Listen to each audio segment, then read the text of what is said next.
There's a couple of super chats that you answered that I really wanted to revisit real quick, if you don't mind. Sure. Um, I really liked the question about Barristan. You know what I'm talking about?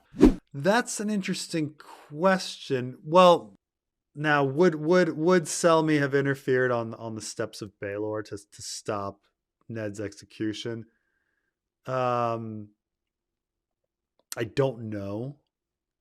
I think in a Game of Thrones, you're supposed to think that Selmy is is a do nothing, right? He stands by and lets Robert fight the boar. He stands by and lets Cersei take over. We just were supposed to think that he's going to stand by again if Ned was getting executed without some sort of jolt of him getting kicked out of the Kingsguard. This is about the what if question about Barristan. About him being honorable, because you asked me, I believe you asked me about if Barristan, if he wasn't dismissed, would he have stopped Ned's execution? And to that I say no, because remember my answer was when Ned brings Robert's letter, Cersei rips it up, and he doesn't stop that whole situation from going down. And Right, then right. remember, someone brought up a great point: the Mad King. When the Mad King had Ned's father killed, what did Barristan do? Nothing. Nothing. In fact, the only person I think really in that Kingsguard that had any sense of like just like a conscience was Jaime Lannister. Because remember, I Mm-hmm. don't recall this in the show, so it might just be book. You can back me up on this. I forgot which Kingsguard it was when Jaime's like he's listening to Aerys rape violently Daenerys' mother, and Mm-hmm. Jaime wants to go in there and stop it, and Jaime's like, Yeah, yeah, aren't we charged with defending her as well? And one of the Kingsguard is like, yes, but not from him. not from him. Yeah, I think that was Jonathan Derry. So Um, it's kind of weird to think that Jaime was always on some level more honorable than everybody else in that Kingsguard troop. yes, and that is the weird irony, right? That Jamie, who is, you know, most of us would say well, most people in story would say the least honorable. He's the only one that actually like considers morality, even though he's got some screwed up. Jamie's, I mean, let's be honest, Jamie's super screwed up. He's a super screwed up guy, but he at least does think about moral implications, and makes the right decision occasionally, like taking out Ares to save King's Landing. I mean, that was the right decision.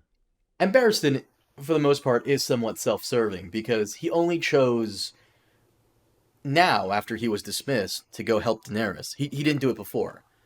He never Yeah. like this decided to. Obviously, he can't really resign, but he could have on some level just left and just never came back. And would have Robert really have cared? Maybe.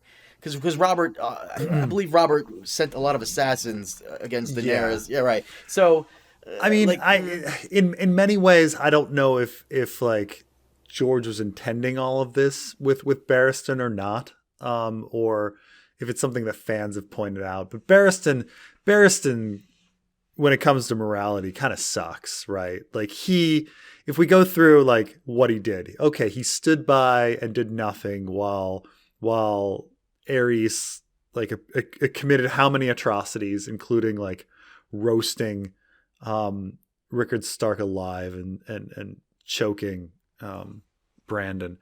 And then he just like after the war is over, he just kind of is like, whatever, I guess Robert is king now and I'm going to serve him.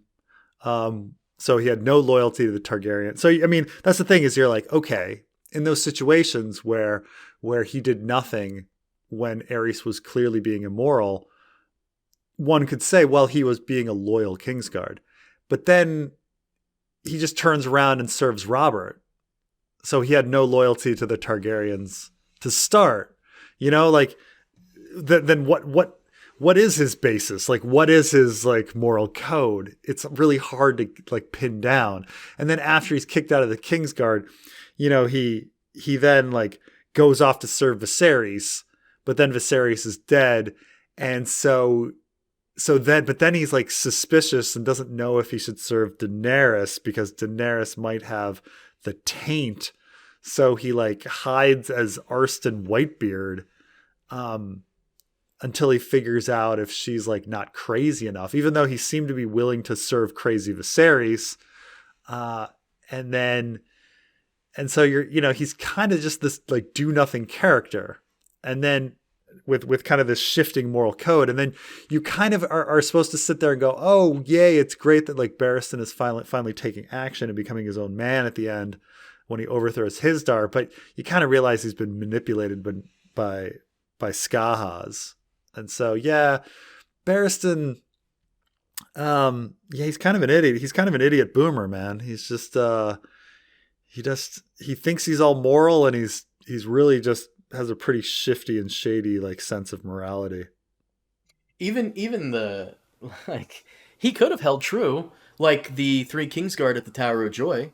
The Mad King is dead. The Rhaegar lies beneath the ground. Why weren't you there to protect your prince?